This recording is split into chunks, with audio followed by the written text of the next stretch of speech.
Confusion होती है कि दिल्ली सल्तनत में आने वाली 5 डायनेस्टीज की क्रोनोलॉजिकल ऑर्डर क्या है या फिर उनका क्रम क्या है। तो आपके लिए आज ये वीडियो बहुत ही बेनिफिट को दे जाएगी और बहुत ही फ्रूटफुल होने वाली है, क्योंकि हम देने वाले हैं आपको एक ऐसी ट्रिक जिस ट्रिक का यूज करके आप बस चंद सेकंड्स में ही अपना आंसर दे सकते हैं, मुश्किल से 2 सेकंड या 3 सेकंड्स में, जहां पे आपको रिकॉल करने की कोई भी जरूरत नहीं पड़ेगी।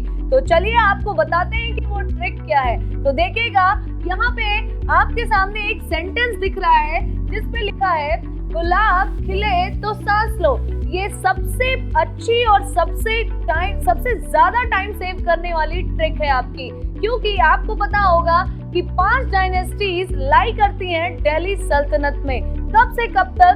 1206 से लेकर यानी कि 1206 एडी से लेकर आपके 1526 एडी तक। क्यों? क्योंकि 1526 एडी में बाबर का आगमन हो चुका था और दिल्ली सल्तनत की बजाय मुगल एम्पायर एस्टैब्लिश्ड हो चुका था।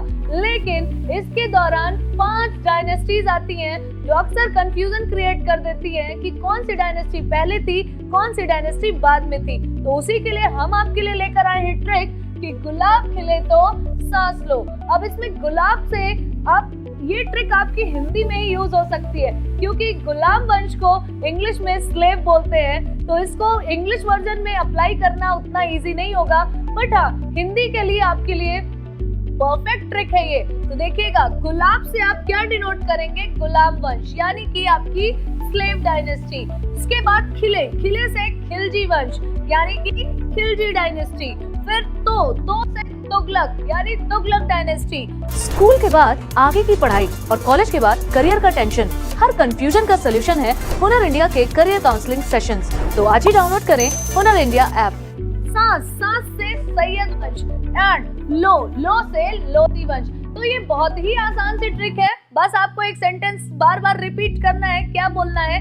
गुलाब खिले तो सांस लो। तो गुलाब से गुलाम वंश, खिले से खिलजी वंश, तो से तुगलक वंश, सांस से आपके सैयद वंश और लो से आपका लास्ट लोधी वंश। तो इससे ज्यादा इजी कुछ हो नहीं सकता आपका एग्जाम में टाइम सेव करने के लिए। तो हमारी कोशिश यही थी कि आपको यहाँ पे एक ऐसी ट्रिक दी जाए जहाँ से आप बहुत ही इजीली अब इस तरीके के जितने भी क्वेश्चंस पूछे जाते हैं उनको आप क्रैक कर सकें। अब यहाँ पे आप देख सकते हैं, अगर दिल्ली सल्तनत की बात करें तो स्लेव डायनेस्टी को मालमुक डायनेस्टी भी कहते हैं, मामलुक डायनेस्टी भी। तो 1206 से लेकर 1290 तक कौन सी डायनेस्टी रही थी? आपकी स्लेव डायनेस्टी। उसके बाद एस्टैब्लिश हुई खिलजी डायनेस्टी। और स्लेव डायनेस्टी का रियल फाउंडर किसे मानते हैं?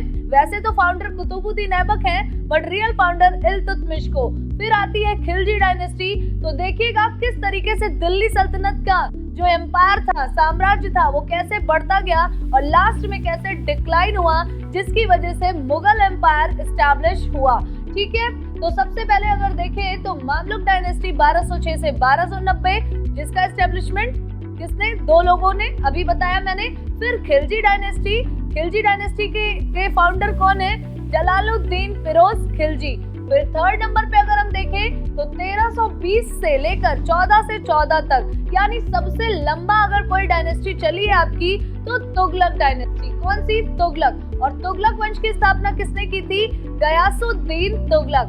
फिर लास्ट में आपको दिख रहा होगा कि 5 डायनेस्टीज थी, बट यहाँ तो मैप केवल 4 का ही है।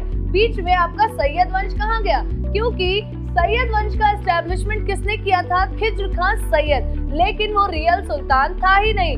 स्कूल के बाद आगे की पढ़ाई और कॉलेज के बाद करियर का टेंशन, हर कंफ्यूजन का सलूशन है हुनर इंडिया के करियर काउंसलिंग सेशंस। तो आज ही डाउनलोड करें हुनर इंडिया ऐप। क्योंकि कौन उस समय राज कर रहा था? तैमूर लंग, और तैमूर लंग का बेटा यानी कि शाहरुख। तो इस वजह से यहाँ पे कोई भी साम्राज्य आपको सैयद वंश का नहीं दिख रहा है। उसके बाद आता है लोधी डायनेस्टी, जिसका एस्टैब्लिशमेंट किसने किया था? बहलोल लोधी। और ये थी पहली अफगान डायनेस्टी।